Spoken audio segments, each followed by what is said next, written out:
Hey, it's Travis. Welcome back to Fast Track lesson number 14. We're going to go ahead and talk about condiments before we get into the food categories. Condiments. What is a condiment? Well, I think most of us qualify that as something that we add to our food or our salad to enhance it. Barbecue sauce, salad dressing. You can get in a ton of trouble with these calories. Now, we're going to go over right now our condiment rule that you'll be putting on your meal ideas. You do not put condiments on meal replacements.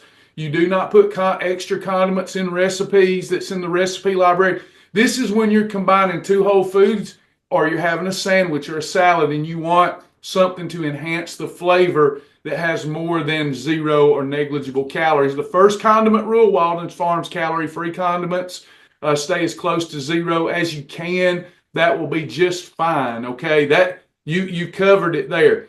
But you can go up to 50 calories per meal episode, but you can get in trouble with that. If you think about it, 50 calories for 3 eating episodes is 150 calories. Multiply that out times a year. If you maximize the condiment rule, you're talking about not losing an extra 15 pounds of fat or putting an extra 15 pounds of fat on. You can go to Zaxby's and a couple of packs of honey mustard can be up to 400 calories. So you'll waste a whole eating episode on empty calories. Don't do that. If you're not using 0-calorie condiments, you want to use something that has a little more flavor, a certain barbecue sauce or salad dressing, you got to keep it at 50 calories or less. I wish you would stick with 0.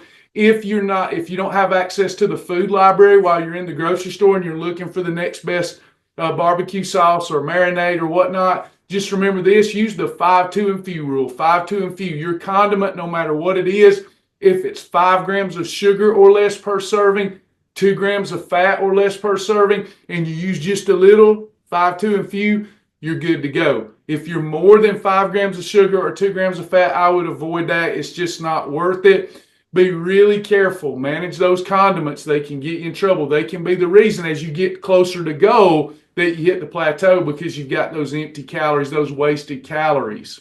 There are many low to no calorie condiments out there. One more thing we need to cover is your coffee. Okay, so when you're having coffee, we do not add condiments to approved freebie beverages like coffee, but we do have a creamer rule. Okay, we don't want to add condiments and use the 5, 2, and few rule in a 0-calorie freebie beverage. It's no longer that way. If we put that condiment on whole food, we're going to slow down and blunt that blood sugar rise, therefore get less insulin. If you put a condiment with 50 calories in a cup of coffee, you're getting a pronounced blood sugar spike. See how all these little nuances matter? So with your coffee, you got to keep the creamer at 15 calories or less per coffee. That's not a lot of creamer. It's good to go with the Coffee Mate fat-free or sugar-free.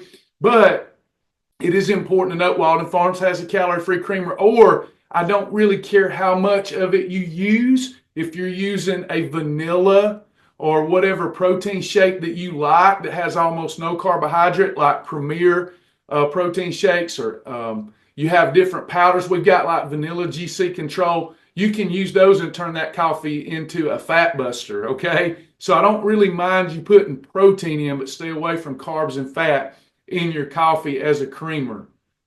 Also with your coffee and tea, if you're using a sweetener, we want to use specific sweeteners. We don't want to use sugar or table sugar. We want to use just a smidge of monk fruit is the best one, or allulose is acceptable, xylitol, erythritol, stevia. These are the ideal ones. Now, if you're having some aspartame or sucralose, I don't mind, but let's limit it. It's not going to cause the fat bust to come, but over time, if you really take in dump truck loads of that stuff, which is highly unlikely, it's not really good for your gut health, but a smidge of it is not so bad. I don't care what they say. We're trying to control the fat bust. The fat bust is the leading cause of 9 out of the top 10 reasons for premature death.